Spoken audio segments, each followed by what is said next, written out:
दोस्तों मार्केट में बहुत सारे लोग फेमस हैं जो कि अच्छे खासे पोर्टफोलियो के साथ बैठे हुए हैं। किसी का 40,000 करोड़ लगा हुआ है, किसी का कितना करोड़ रुपए लगा हुआ है। तो दोस्तों बहुत सारे ऐसे लोगों को आप जानते तो होंगे कि न्यूज़ों में आपने देख लिया होगा, उनके पोर्टफोलियो को आप पता नहीं नजर रखते हो नहीं रखते। अगर नहीं रखते तो दोस्तों रखना चाहिए। ऐसे ही दोस्तों मैं ऐसे बंदे का पोर्टफोलियो लाया हूं जो न्यूज़ में तो कम लेकिन मार्केट में बहुत ज्यादा इन्वॉल्व है। मतलब उसने लाखों रुपए अपना इन्वॉल्व किया हुआ है मार्केट में। उसके एक शेयर को खरीदने के पीछे अगर वो समझ लो कि अगर वो किसी शेयर को खरीद रहा है ना तो समझ लो 5-10% तो ऐसे ही नॉर्मली बढ़ जाता है सिर्फ उनके न्यूज़ में आने से ही।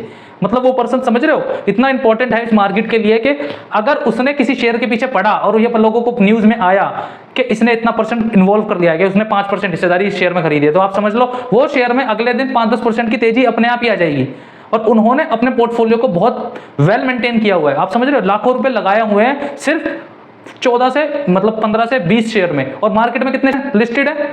कम से कम 4500। तो दोस्तों 4500 को फिल्टर उन्होंने कितने कर दिया? 15 से 20 शेयर में। अगर वो 15 से 20 शेयर छाड़ सकते हैं तो हम भी तो उनके पोर्टफोलियो को ध्यान रख सकते हैं। उनके 15-20 शेयरों में से अगर हमारे 4-5 शेयर मिल जाए उनमें से, और हमारे लिए वो फायदा नहीं होगा। अगर आप उनका लाखों रुपए बढ़ सकता है, उनका हजारों रुपए वो होल्ड करके बैठ सकते हैं और ज्यादा पैसा कमा सकते हैं, तो दोस्तों हम भी तो कमा सकते हैं। लेकिन स्ट्रैटेजी सिर्फ उनकी इतनी है कि लॉन्ग टर्म के लिए खेलते हैं। लॉन्ग टर्म में क्या होता है कि बहुत सारे उतार चढ़ाव आते हैं मार्केट में, वो सर्वाइव कर जाते हैं। और वो दोस्तों कोई भी शेयर अच्छा होता है अपने लेवल्स पे।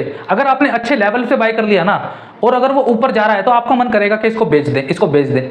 लेकिन वो दोस्तों बड़े बड़े इन्वेस्टर कितना भी ज़्यादातर फायदा हो जाए, जब तक उनको खराब न्यूज़ नहीं मिलती है, जब तक उनको इनसाइड इन्फॉर्मेशन नहीं मिलती है कि मार्केट में या शेयर में कुछ इस तरीके से उतार चढ़ाव हो रहा है कि इससे अब निकलने में फायदा है, तभी वो निकलते हैं। नहीं तो दोस्तों वो बैठे रहते हैं। तो दोस्तों ऐसे ही 10 शेयर लाया हूं मैं, मतलब उनके पोर्टफोलियो में से पैसे तो 15 से 20 हैं। अगर देखूंगा कि दोस्तों अगर मैं आपको पूरे बता पाऊं तो मैं पूरी वीडियो में बता दूंगा, क्योंकि ये वीडियो दोस्तों अगर मैं पूरे शेयर का पोर्टफोलियो का एनालिसिस करूंगा तो ये वीडियो दोस्तों 1 घंटे के आसपास हो जाएगी। तो मैं नहीं चाहता कि इतनी बड़ी एक टाइम में हो जाए। तो दोस्तों मैं इसका सेकंड पार्ट भी लाऊंगा। तो दोस्तों मैं पहले पार्ट में मतलब इनके पोर्टफोलियो में कम से कम 15 शेयर होंगे, तो 15 शेयर में से मैं 7 से 8 शेयर इस वीडियो में बताऊंगा। बाकी इसका सेकंड पार्ट लाऊंगा और सेकंड पार्ट में ये बताने की कोशिश करूंगा कि और 7 शेयर हैं जो बच जाएंगे वो कौन से हैं और उनमें कितने हिस्सेदारी इनकी इन्वॉल्व। चलिए दोस्तों चलते हैं स्क्रीन की तरफ और करते हैं इनके पोर्टफोलियो का एनालिसिस। तो दोस्तों हम आ गए हैं स्क्रीन की तरफ। आप देख ही पा रहे हैं स्क्रीन आपके सामने है।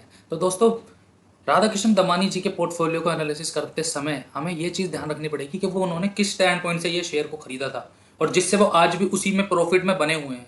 मतलब इतना प्रॉफिट होने के बाद भी वो अभी भी उस शेयर को नहीं छोड़ रहे हैं। तो इस बात का भी ध्यान रखना पड़ेगा और उनके स्टैंड पॉइंट को समझना पड़ेगा।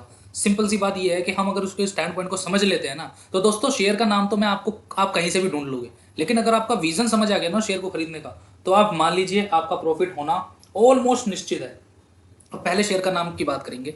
सबसे पहला शेयर रहेगा, सर्च करता हूं और आप देखिए कि उस शेयर का नाम क्या है। Avenue supermart. दोस्तों इसको आप डी मार्ट के नाम से भी जानते होंगे। सर्च करते हैं और समझते हैं कि मतलब इन्होंने कितने बेहतरीन रिटर्न अपने लिए तो कमाए हैं, लोगों को भी दिए हैं। कंसोलिडेटेड पे करते हैं और दोस्तों ये है शेयर रिटेलिंग, मतलब ये सामान बेचता है। जैसे दोस्तों इनका 52 हाई देखो 4400 के आसपास है, 3200-3300 आसपास के इनका लो है और ये मूव हो रहा है अपने 52 हाई की तरफ 3941 के आसपास। मार्केट कैप दोस्तों इनकी 2,56,000 करोड़ के आसपास है और इंटरप्राइजेस वैल्यू है 2,54,000 करोड़। शेयर इनके हैं 65 करोड़ शेयर इनके लिस्टेड हैं। 10 रुपये फेस वैल्यू है। डिविडेंड ये दे ही नहीं रहे भाई कुछ। कैश इनके पास पड़ा है करीब 1400 करोड़। कर्जा इनके पास है नहीं। दोस्तों जो भी कंपनी आपको अगर कर्जा मुक्त मिल जाए ना, मतलब डेट फ्री, आप समझो आपकी लॉटरी लग गई है। उस शेयर को हमेशा अपनी वॉच लिस्ट में रखो और हो सके तो 2-4 शेयर उसके अपने पास रखो, जिससे आपको पता चलता रहे कि वो कितना ऊपर चला गया। जब मैंने उसको 1 शेयर खरीदा था, 2 शेयर खरीदा था, 5 शेयर खरीदे थे, उससे वो कौन से लेवल पे आ गया। दोस्तों 75% के आसपास इन्होंने अपनी हिस्सेदारी प्रमोटर होल्डिंग के रूप में रखी हुई है। EPS भी अच्छा है 37% के आसपास, प्रॉफिट भी दे रहा है, सेल्स भी अच्छी हो रही है, ROE अच्छा है सब। चलते हैं नेक्स्ट मूव की तरफ और जानते हैं कि एक साल में दोस्तों इन्होंने लिए हैं -9% के 8.5% के आसपास रिटर्न। 3 साल में दिए हैं दोस्तों 26% के आसपास रिटर्न और 5 साल में 24% के आसपास। तो मतलब ये बहुत अच्छे बेहतरीन रिटर्न दिए हैं जो भी इन्वेस्टर इसमें बना हुआ था 5 साल से। पी दोस्तों इसका कितना है, ये हाई चल रहा है लो। दोस्तों इसका पी चल रहा है आपने 95-96 के आसपास और इसका हाई गया था किसी टाइम में 2021 में 280। तो मतलब अभी ये एवरेज चल रहा है, तो आप इसको भी ध्यान में रखें। दोस्तों ये इसकी पीयर कंपनी है Trent Aditya Birla Fashion, Bata India, Shoppers Stop, Vaibhav Global, इनको भी आप देख सकते हैं अगर आप देखना चाहो। ये दोस्तों आप इनको मैंने ऊपर बता ही दिया था, sales growth, profit growth, ROE, इसको और चलते हैं। मेन कंसर्न हम आपको बताइए इस वीडियो का कि हम FII DII के साथ साथ हम ये भी जानना चाह रहे हैं कि किसने कितने पैसे इतनी जल्दी से बना लिए। तो दोस्तों पब्लिक के पास है इनकी 9.5% की हिस्सेदारी, FII के पास है 8% और DII के पास है 7%। अब ये जान लेते हैं कि किन कौन लकी लोग हैं जिनके पास ये हिस्सेदारी है। चलो, ये इसके कुछ हैं स्ट्रेंथ और ये कुछ वीकनेस वाले पॉइंट हैं, तो आप इसको भी देख सकते हो। चलते हैं आगे की तरफ और चलते यहाँ से ऊपर से क्लिक कर लेना कॉर्पोरेट एक्शन पे। तो दोस्तों आपको पता ही है कि ये डिविडेंड नहीं दे रहे हैं। राधा कृष्ण दमानी की हिस्सेदारी देखो इस कंपनी में 67.53 और सेम रिमेन है। कितनी होल्डिंग है इनके पास? 1,72,000। समझ लो, बहुत बड़ी अमाउंट है ये। इसमें कौन कौन इन्वॉल्व है ये और जान लेते हैं। Axis bank, axis mutual fund इसमें इन्वॉल्व है 3% की हिस्सेदारी से। 1.18 के साथ ICICI भी है। ये कोई है नवील नौरहाना, ये भी करके है। तो समझ रहे हो, इस तरीके से हम ये जान रहे हैं कि भाई इनके पास किस तरीके से इन्होंने पैसा कमाया और ये किस किस शेयर को होल्ड कर रहे हैं। दूसरा शेयर जो दोस्तों जानते हैं, पहला शेयर मैंने आपको बता दिया डीमार्ट, दूसरा शेयर की तरफ चलते हैं और जानते हैं VST इंडस्ट्रीज। क्लिक करते हैं और समझते हैं आगे का खेल। VST इंडस्ट्रीज टोबैको कंपनी है दोस्तों, सिगरेट वगैरह टोबैको का ये काम करती है। इसका हाई रहेगा 3880, 2910 के आसपास इसका लो है और ये मूव हो रहा है अपने हाई की तरफ 3400। तो दोस्तों ये अप लेवल ले रहा है, ये भी ध्यान रखें। 5000 करोड़ के आसपास की ये कंपनी है। कंपनी के पास दोस्तों 1.5 करोड़ के आसपास मार्केट में इनके शेयर हैं। नंबर ऑफ शेयर, पी दोस्तों 83 चल रहा है। डिविडेंड देता है दोस्तों 4.5% के आसपास और कैश इनके पास है 6.5 करोड़ के आसपास। 6.5 करोड़ के आसपास दोस्तों इनके पास कैश है। डेट फ्री ये कंपनी है। 32% इनके पास होल्डिंग है, प्रमोटर होल्डिंग। EPS इनका 40% है। सेल ग्रोथ भी सही चल रही है, 25% से लेकर 35% के बीच में रिटर्न दे रहे हैं। चलते हैं आगे की तरफ। तो 1 साल में दिए हैं इन्होंने 0.5, 3 साल में दिए हैं 0.8 और 5 साल में दिए हैं 3 पॉइंट। तो रिटर्न दो दोस्तों इन्होंने कुछ अच्छे खासे दिए हैं नहीं, जो इसके रिकॉर्ड्स या रिपोर्ट्स बता रही है। इसका PE दोस्तों 16% के आसपास है। ये इसकी पीयर कंपनीज़ हैं जो टोबैको की कंपनी में है। ITC आपको पता ही है, Gold Flake, Phillips, the Indian Wood Pro, NTC industries, Golden Tobacco, ये भी आप देख सकते हो अगर टोबैको कंपनियों में आपका रुझान थोड़ी बहुत आप उसकी नॉलेज रखते हो तो। मेन कंसर्न पे आते हैं और पब्लिक के पास दोस्तों कितनी होल्डिंग है, इस बात से मैं सबसे ज़्यादा डरता हूँ। अगर प्रमोटर से होल्डिंग से ज़्यादा पब्लिक के पास होल्डिंग है ना, तो मुझे तो भाई बहुत डर लगता है। बाकी आप देख लो, क्योंकि मैं तो इसको मना ही करता हूँ जिसमें प्रमोटर होल्डिंग से ज़्यादा पब्लिक के पास है और DIFF के पास भी बहुत कम है। तो दोस्तों मेरी रिकमेंडेशन ये है कि इस शेयर को आप एनालिसिस करें, अपनी वॉच लिस्ट में रखें, लेकिन इसको लंबे समय की अवधि के लिए बिल्कुल भी ना खरीदें। क्योंकि इसमें पब्लिक दोस्तों जिसमें ये है कि एकदम हड़कंप मचने लगेगा ना शेयर में कि बेचो बेचो बेचो, तो सब बेच के भाग जाएंगे। और DII में कौन इन्वॉल्व है हमें ये भी देखना पड़ेगा, FII में कौन इन्वॉल्व है ये भी देखना पड़ेगा। चलते हैं नीचे की तरफ और जानते हैं इसका स्ट्रेंथ वीकनेस भी आप देख लेंगे। चलते हैं कॉर्पोरेट एक्शन की तरफ। और दोस्तों मैं ये देख रहा हूँ सबसे पहले कि डिविडेंड रूप में कितना दिया है इन्होंने। दिया पहले 95 रुपीज़, बहुत अच्छे हैं।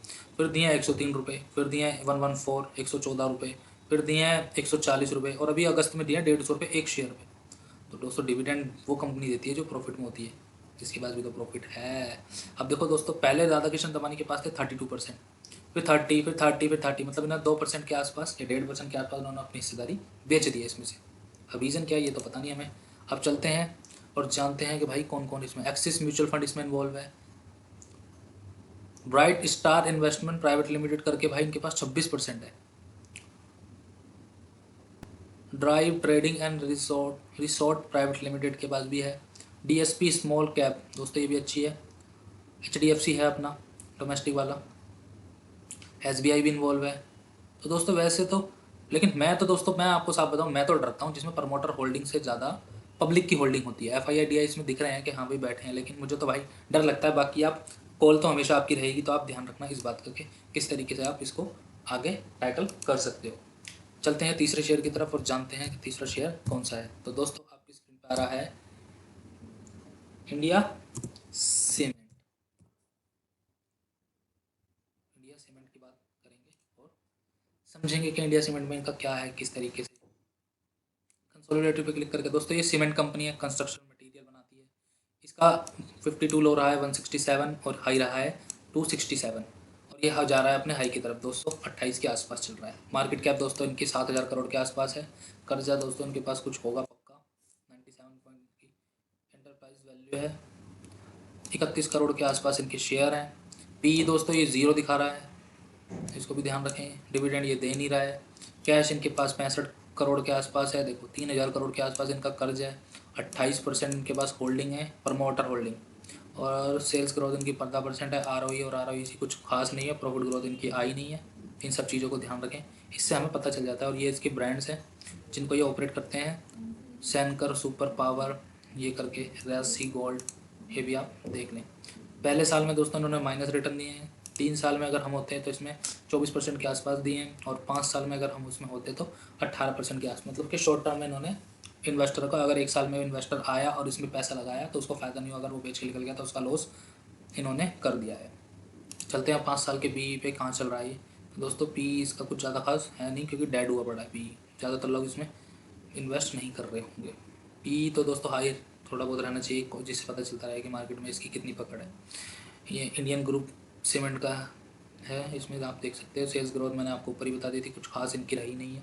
ROE कुछ बहुत अच्छा खासा रहा नहीं है। अब जानते हैं पब्लिक की होल्डिंग फ्री इसमें ज़्यादा लग रही है। और उसमें नेगेटिव पॉइंट दोस्तों सिंपल सा मैं बता दूं, नेगेटिव पॉइंट 28% की हिस्सेदारी में 25% की हिस्सेदारी इन्होंने कर्जा ले 25% की हिस्सेदारी इन्होंने दी हुई है, ठीक है। और उसमें क्या किया हुआ है, देखो इनकी एक खासियत एनालिसिस करने का सबसे बढ़िया तरीका आपने देखा, जून 22 में है 16% की, 16.80, मतलब 17% के आसपास इनके पास इन्होंने कर्ज किया हुआ था कि भाई मेरे 17% हिस्सा रख लो और मुझे इसके ऊपर लोन दे दो, किसी ने दे दिया होगा। सितंबर में आए इन्होंने सेम रखा, दिसंबर में आए सेम रखा। जब ये पैसा नहीं चुका पाए होंगे, इंटरेस्ट बढ़ता जा रहा होगा, तो इन्होंने उनसे और अपना पोर्शन बेच दिया, उनको और रखवा दिया कि 22% हमारे से 16 से हो गया 22%, 6% उन्होंने और रखवा दिया, और फिर उसमें 3% और बढ़वा दिया। तो दोस्तों मैं आपको साफ बात बता दूं कि मैं नीचे इसमें ये भी नहीं देखना चाह रहा कि इसमें कौन क्या कैसे कौन इन्वॉल्व है। मैं तो इससे सीधा आपको रिकमेंड करूंगा कि इससे बाहर आ जाओ, इस शेयर की तरफ जाने की जरूरत ही नहीं है। चलते हैं अपने चौथे शेयर की तरफ, क्योंकि दोस्तों अपना टाइम खराब करके कोई फायदा नहीं है। किसी ऐसे शेयर में जाएंगे ना जिसमें इससे बेहतर रिटर्न मिलने की हमें गुंजाइश हो। हम क्यों जाएंगे ऐसे में जिन्होंने पहले ही अपना शेयर को बुरा हाल कर रखा है, और उसके बाद भी हम उसी में जाएं, क्यों हम नहीं जाएंगे। चलते हैं हम एडवानी होटल एंड रिजॉर्ट्स के पास। दोस्तों ये सेक्टर थोड़ा पीक पे आता है जब हॉलीडेज वगैरह में आप जा रहे होते हैं, तो बेसिकली इसका होटल और रिजॉर्ट्स रेस्टोरेंट्स का काम है।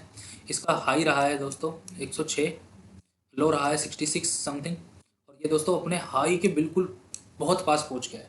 इसकी दोस्तों 500 करोड़ की कंपनी है दोस्तों। वैसे अगर आप आराम से सोच के देखोगे तो ये दोस्तों एक मतलब दोस्तों ये साबित होगा आपका पैनी स्टॉक, क्योंकि 500 करोड़ की कंपनी को ज़्यादा बेहतरीन कर रही है नहीं कर रही है ये तो आगे पता चलेगा। इसके चीज़ों को समझते हैं और फिर जानते हैं कि राधाकिशन दमानी जी इसमें इन्वॉल्व हैं तो किस स्टैंड पॉइंट से। हमें स्टैंड पॉइंट समझना है किसी भी इन्वेस्टर का, अगर हमने स्टैंड पॉइंट समझ लिया तो समझो हमारा आधा काम हो गया। तो दोस्तों वैसे मार्केट में जो साइकोलॉजी अगर आपको पता हो तो मार्केट में सबसे ज़्यादा साइकोलॉजी पड़ती है। अगर मैं आपको सारी चीज़ भी बता दूंगा ना कि ये चार्ट यहाँ पे है, इसको यहाँ पे खरीद लेना, इस लेवल पे खरीद लेना, तो दोस्तों अगर आपके पास पेशेंस नहीं होगा ना तो आप थोड़ा सा प्रॉफिट देखते भाग जाओगे, क्योंकि ज़िंदगी में प्रॉफिट हर किसी को दिखता है नहीं, सबको सिर्फ अपना रेड दिखता है। तो इस बात का भी ध्यान रखें। 500 करोड़, वापस चलते हैं अपनी बात की तरफ। 470 करोड़ के आसपास इनकी मार्केट कैप है, 4.5 करोड़ के आसपास इनका शेयर है। पी चल रहा है इनका पी 18% के आसपास, दो इसका फेस वैल्यू है। डिविडेंड ये दे रही है, डिविडेंड दे रही है 3.5%, आप समझ ही सकते हो। कैश इनके पास पड़ा है 3.5 करोड़, और कर्जा इनके पास मतलब डेट इनके पास है करीब 1 करोड़ के आसपास। 50% इनके प्रमोटर होल्डिंग है। चलते हैं आगे। सेल्स ग्रोथ इनकी अच्छी चल रही है, ROE भी बेहतरीन है, ROEC भी प्रॉफिट ग्रोथ दिखा रहा है। तो आगे ध्यान रखेंगे दोस्तों कि किस तरीके से परफॉर्म कर रहा है। पहले साल में दोस्तों इनने दिए हैं रिटर्न कितने 25%, तीसरे साल में दिए हैं 35%, और 5वें साल में दिए हैं 15%। तो दोस्तों रिटर्न तो भी अच्छा दे रहा है।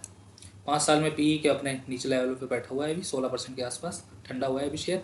ये इसके दोस्तों पेयर कंपनी है, कौन कौन होटल बिजनेस में है, कौन कौन क्या क्या कर रहा है, आप इसको देख लीजिए। एशियन होटल, ये सब, अपोलो, सिंधुरी, ये भी आप चेक कर सकते हो। तो दोस्तों इसकी मैं नंबर्स को देख के तो दोस्तों ये लग रहा है फंडामेंटली अच्छे परफॉर्म कर रहा है। आगे चलते हैं और जानते हैं। 50% की होल्डिंग दोस्तों इसमें खुद की है, उनकी प्रमोटर की। 49% पब्लिक इन्वॉल्व है। अब मैं डर गया, क्यों? क्यों आप डर गए भाई? मैं इसलिए डर गया, मुझे ये समझ नहीं आ रहा कि FII DI की नज़रों से ही क्यों बचा हुआ है। दोस्तों बचा हुआ इसलिए है क्योंकि इसने अभी ये अंडर परफॉर्मिंग है। बात कहने का अंडर परफॉर्मिंग मतलब कि अभी ये सिर्फ 500 करोड़ की कंपनी है। जैसे जैसे ये बिल्ड होगी, जैसे जैसे ये अपने आप को बड़ा करेगी, वैसे वैसे DI FII अपने आप को इन्वॉल्व करने आ जाएंगे। लेकिन इनको पता है दोस्तों, ये देख रहे हो इनका छोटा सा पोर्शन अभी भी बैठा है। मतलब इन्होंने 2-4 शेयर इनके अकॉर्डिंग 2-4 शेयर रख रखे हैं अपने पोर्टफोलियो में कि जैसे ये परफॉर्म करेगी दोस्तों हमें पता ही नहीं चलता कि किस तरीके से परफॉर्म करते हैं। तो 50% पब्लिक के पास है, तो आप समझ सकते हो थोड़ा अलर्ट रहना है इसमें। वॉच लिस्ट में भी रखना है और अलर्ट भी रहना है, नंबर्स के पीछे नहीं भागना है। और ये भी ध्यान रखना है कि 500 करोड़ एक मिनट में डूब ना जाए। और हाँ, 500 करोड़ किसी को फर्क पड़े ना पड़े, लेकिन हमारा हजारों भी डूबेगा तो हमें फर्क पड़ेगा। हम चेक करते हैं कि 2019 से ये डिविडेंड दे रहा है। पहले दिया इन्होंने 1 रुपये के आसपास, फिर दिया 1 रुपये समथिंग, फिर 1 रुपये समथिंग, फिर 2 रुपये दिए, फिर अब 1 रुपये समथिंग दिया। बोनस शेयर इन्होंने आज तक इशू नहीं किए, राइट्स भी नहीं करे, और स्प्लिट इनके पास अभी तक हुआ नहीं है। चलते हैं नीचे, इन्होंने लगा रखे हैं दोस्तों राधा कृष्ण दमानी जी ने 20 करोड़ रुपए के आसपास, और सेम रिमेन रखी हुई है अपनी हिस्सेदारी। आगे चलते हैं और समझते हैं कि कौन कौन प्रमोटर है इसमें। दोस्तों डेल्टा कोप का आपने नाम सुना होगा, अगर नहीं सुना है तो मैं बता देता हूँ दोस्तों। ये रिजॉर्ट्स के बिजनेस में ही है। ये आपने गोवा वगैरह में आप गए होगे तो इनके इसमें कसिनोज होते हैं, इनकी बोट्स होती हैं, शिप्स होते हैं इनके, तो इनका भी आप ध्यान रख सकते हैं। सबसे ज़्यादा हिस्सेदारी इनके पास ये 28.5% के आसपास। Investor education and protection fund इसमें इन्वॉल्व है, इनके पास है 1.25। देखो इनके पास कितना था, अब ये बढ़ा रहे हैं। कमल श्याम सुंदर कबरा इनके पास है 1.1। राधा कृष्ण दमानी 4.18%। तो इसका ध्यान रखें और समझने की कोशिश करें कि कोई बंदा, अभी ये छोटी कंपनी है, हो सकता है आपको पसंद आए, हो सकता है ना आए, लेकिन दोस्तों समझने की बात सिर्फ इतनी है कि कोई बंदा अगर किसी के पोर्टफोलियो का हम मतलब स्टडी कर रहे हैं, तो इसका मतलब ये नहीं है कि कोई भी चीज़ मैं आपको रिकमेंड कर रहा हूँ। रिकमेंडेशन मेरी किसी चीज़ के लिए नहीं है। मेरा सिंपल सा तरीका ये है कि कोई बड़ा इन्वेस्टर किस तरीके से स्टैंड पॉइंट से इन्वेस्ट कर रहा है, उसको हम अगर जान ले तो हमारा 50% काम हो जाता है। उनके स्टैंड पॉइंट को वॉच लिस्ट में रख रख के समझ ले कि कौन बेच रहा है, कब गिर रहा है, कितना इसका लेवल नीचे जा रहा है, लो आ रहा है तो कितना आ रहा है, हाई आ रहा है तो कितना जा रहा है। इस रेंज को अगर हम समझ लेते हैं तो जब भी लो आएगा तो उसको खरीद लेंगे, हाई आने से पहले उसको बेच देंगे। इससे हमारा शॉर्ट टर्म में फ़ायदा होने के बहुत चांसेस हैं। चलते हैं कन्वर्सेशन में लास्ट शेयर की तरफ। लास्ट शेयर रहेगा दोस्तों एपटेक दोस्तों राकेश झुनझुनवाला जी के पास भी था। तो IT एजुकेशन का काम करती है। इसका लो रहा है दोस्तों, तो हाई रहा है 422, और दोस्तों ये अपने लो के बिल्कुल अभी पास ही है। तो दोस्तों हो सकता है कि इसका लेवल अच्छा हमें मिल जाए बाई के लेवल पे। तो दोस्तों इस बात का भी हम ध्यान रखेंगे और आगे की तरफ चलते हैं और समझते हैं कि ये किस तरीके से रिएक्ट कर रहा है। 1700 करोड़ के आसपास दोस्तों इनकी मार्केट कैप है, और 6 करोड़ के आसपास इनके शेयर है। पी 23% है, 23 का पी है, 10 का फेस वैल्यू है, 1.5% के आसपास दोस्तों ये डिविडेंड दे रहा है। 91 करोड़ के आसपास इनके कैश है। डेट इनके पास कुछ है नहीं। डेट ना होना दोस्तों मुझे अट्रैक्ट करता है वो चीज़, और आपको भी करना चाहिए। प्रमोटर होल्डिंग दोस्तों 48% के आसपास है। EPS है 13, सेल्स ग्रोथ ठीक लग रही है, ROE भी सही चल रहा है। अब चलते हैं, प्रॉफिट ग्रोथ भी ठीक लग रही है दोस्तों। ये इसकी ब्रांड है मैक एरिया एनिमेशन, ये भी आप देख सकते हो। चलते हैं आगे की तरफ दोस्तों। पहले साल में दिए उन्होंने 40% के रिटर्न, अच्छे हैं। दूसरे साल में दिए 50% के रिटर्न, 3 साल में, और फिर 5 साल में दिए 20-21% के आसपास रिटर्न। पी दोस्तों इसका काफ़ी कम चल रहा है, तो हम इसको भी ध्यान रखेंगे 22 के आसपास। दोस्तों ये इसके पीयर कंपनी है जो एजुकेशन में IT में काम करते हैं, तो आप इसको भी देख सकते हो। सेल्स ग्रोथ की बात हमने ऊपर कर ही ली थी, और आगे चलते हैं प्रमोटर होल्डिंग की तरफ। प्रमोटर होल्डिंग दोस्तों मैंने ऊपर बताई थी 47 पॉइंट समथिंग। पब्लिक के पास फिर दोस्तों शेयर है 46%। FII इसमें इन्वॉल्व है 5.5% मान लो। DIA के पास भी 1% है। अब इसमें कौन कौन बैठे हुए हैं दोस्तों, नेगेटिव इसमें कुछ दिख नहीं रहा है, और वर्चुअल डेट फ्री कंपनी है ये इसका है। The company has deliver average profit growth of 71.13% in the last 3 year. अच्छी है चीज़ भाई। चलते हैं कॉर्पोरेट ऑफ एक्शन की तरफ और जानते हैं दोस्तों। 2019 में दिए इन्होंने 3.5 रुपये, मतलब 3.5।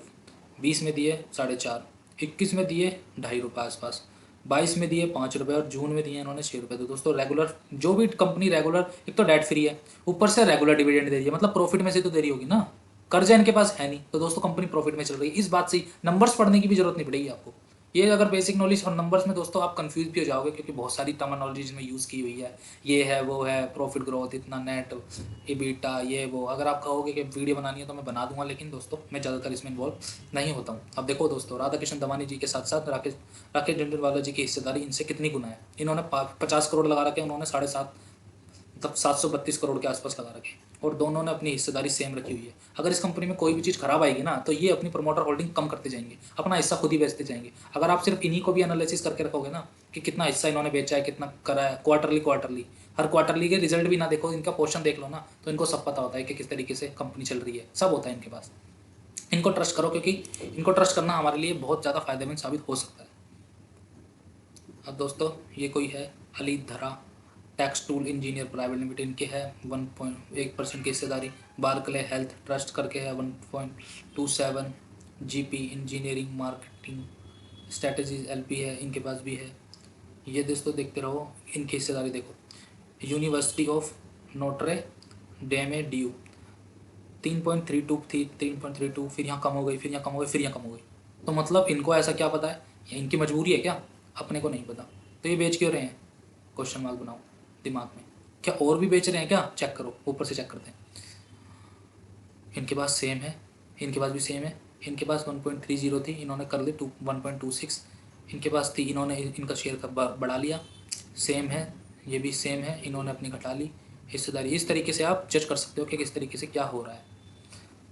इससे दोस्तों हमारा फ़ायदा क्या होगा ना, कि अगर हम इनके इनके पोर्टफोलियो का एनालिसिस करना सीख लेते हैं, इससे हमारा लंबा जो हमारा मतलब कि 4500 शेयर के आसपास शेयर मार्केट में लिस्टेड है, ठीक है। अब सारे शेयर को तो आप देख नहीं सकते कि कौन बढ़ रहा है कौन घट रहा है, लेकिन हम उन शेयरों को तो देख सकते हैं ना, मतलब फिल्टर करके कि जो उसमें बड़े बड़े इन्वेस्टरों ने अपना पर 50 करोड़ रुपए, 1000 करोड़ रुपए, 2000 करोड़ रुपए उसमें लगाया हुआ है। और लगाया तो उन्होंने पैसा कमाने के लिए लगाया है ना, गंवाने के लिए तो नहीं लगाया। और उनको हमसे ये बात तो मानोगे ना कि वो हमसे ज़्यादा जानते हैं, उनके पास हमारे से ज़्यादा रिसोर्सेज है, उनके पास हमारे से बड़ी टीम है, हम खुद ही अकेले हैं, अपना पैसा गंवा देते हैं। और दोस्तों रेड पोर्टफोलियो देखने की हमें बहुत ज़्यादा आदत हो गई है। तो दोस्तों मैं लाया हूँ इसी तरीके से कॉन्सेप्ट में आपको, और इनकी वीडियो को कंटिन्यू करेंगे और जानेंगे इनके और 5 एनालिसिस शेयर को। दोस्तों क्या है कि आप इनके शेयरों को जान तो लोगे, आपको मैं सारी चीज़ें बता दूंगा, लेकिन स्टैंड पॉइंट को नहीं जान पाओगे ना, तो आपको बहुत दिक्कत आ जाएगी कि उन्होंने क्या सोच के लिया, किस स्टैंड पॉइंट से लिया, क्या क्या चीज़ देखनी है, क्या कैसे करना है। अगर यही सब चीज़ें दोस्तों आपको अच्छी लग रही है तो मेरे चैनल को सब्सक्राइब करें, बेल आइकन दबाना ना भूलें। दोस्तों मिलते हैं नई वीडियो में नई जानकारी के साथ, तब तक के लिए गुड बाय।